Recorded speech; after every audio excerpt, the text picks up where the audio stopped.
जय श्री राम। स्वागत है आपका real horror stories bye Harman में, जहां हम सुनाते हैं सच्ची और डरावनी घटनाएं जो आपको सोचने पर मजबूर कर देंगी। आज की कहानी है साकेत फ्लैट नंबर 302 की। साकेत फ्लैट नंबर 302 एक सच्ची घटना। दिल्ली के साकेत इलाके में एक पुरानी बिल्डिंग थी। बाहर से देखने में बिल्कुल सामान्य, लेकिन अंदर एक ऐसा फ्लैट था जिसके बारे में लोग बात करने से भी डरते थे। Flat number 302।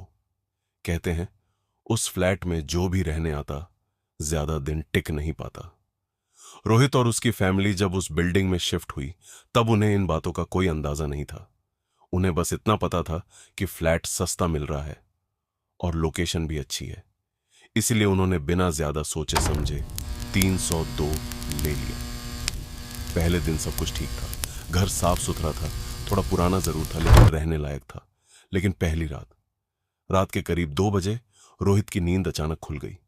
उसे ऐसा लगा जैसे कोई धीरे धीरे उसके कमरे के बाहर चल रहा हो। टक टक टक। उसने सोचा शायद कोई पड़ोसी होगा, लेकिन आवाज बार बार उसके दरवाजे के पास आकर रुक जाती। उसने दरवाजा खोला। बाहर कोई नहीं था, कॉरिडोर बिल्कुल खाली। उसने दरवाजा बंद किया और वापस सो गया। लेकिन यह तो बस शुरुआत थी। अगले दिन उसकी पत्नी ने बताया कि किचन में रखे बर्तन खुद ब खुद गिर जाते हैं और गैस अपने आप ऑन हो जाती है। रोहित ने हंसकर टाल दिया, पुराना घर है, ऐसा हो जाता है। लेकिन तीसरी रात, इस बार आवाज और भी तेज थी।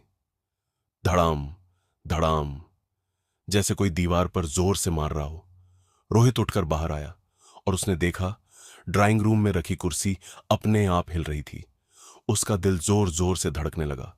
उसने हिम्मत करके आगे कदम बढ़ाया और तभी उसके कान के पास किसी ने धीरे से फुसफुसाया, "यह घर छोड़ दो।" रोहित जम गया। उसने पीछे मुड़कर देखा, कोई नहीं। अब डर सच में शुरू हो चुका था। अगले कुछ दिनों में चीजें और भी अजीब होने लगीं। उसकी बेटी, जो पहले हमेशा हंसती रहती थी, अचानक चुप रहने लगी। वो अकेले कमरे में बैठकर किसी से बात करती, और जब रोहित पूछता, "किससे बात कर रही हो?" तो वो बस एक ही जवाब देती, "वो दीदी है जो यहां पहले रहती थी।" यह सुनकर रोहित के पैरों तले जमीन खिसक गई। उसने तुरंत पड़ोसियों से बात की। पहले तो कोई कुछ नहीं बोला, लेकिन एक बूढ़े आदमी ने धीरे से कहा, "उस फ्लैट में एक लड़की रहती थी, उसके साथ कुछ बहुत बुरा हुआ था। कहते हैं उसकी आत्मा आज भी वहीं है।" अब रोहित पूरी तरह डर चुका था, लेकिन असली डर अभी बाकी था। एक रात जब सब सो रहे थे, रोहित को फिर वही आवाज सुनाई दी। इस बार वो आवाज उसकी बेटी के कमरे से आ रही थी। वो दौड़कर अंदर गया और जो उसने देखा, उसकी रूह कांप गई। उसकी बेटी कमरे के बीच में खड़ी थी। उसकी आंखें पूरी काली हो चुकी थी और वो किसी अजीब भाषा में कुछ बोल रही थी। उसके आसपास हवा अपने आप घूम रही थी। पर्दे तेजी से हिल रहे थे। रोहित ने उसे पकड़ने की कोशिश की, लेकिन उसने एक जोर का झटका दिया और वो दूर जाकर गिर गया। अब यह साफ था, उसकी बेटी में कुछ घुस चुका था। अगले ही दिन रोहित एक बाबा को लेकर आया। बाबा ने घर में कदम रखते ही कहा, "यहां बहुत शक्तिशाली आत्मा है।" उन्होंने पूजा शुरू की। मंत्रों की आवाज पूरे घर में गूंजने लगी। लेकिन अचानक दीवारों पर खून जैसे निशान उभरने लगे और एक जोर की चीख सुनाई दी। उसकी बेटी जमीन पर गिर पड़ी और उसके मुंह से एक भारी आवाज आई, "यह मेरा घर है, कोई नहीं रहेगा यहां।" बाबा ने और जोर से मंत्र पढ़े।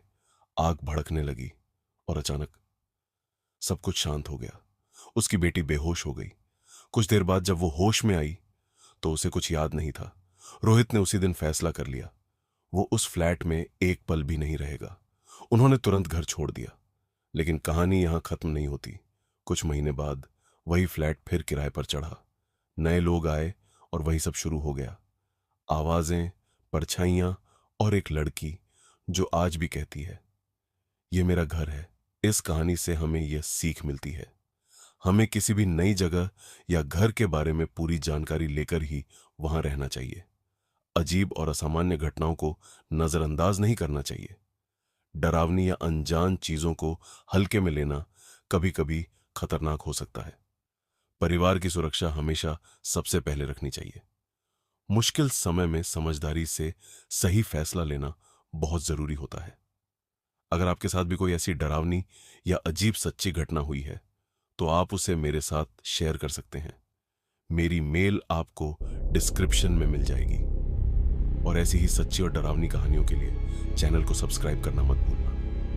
मैं आपसे मिलता हूं अगली रियल हॉरर वीडियो में।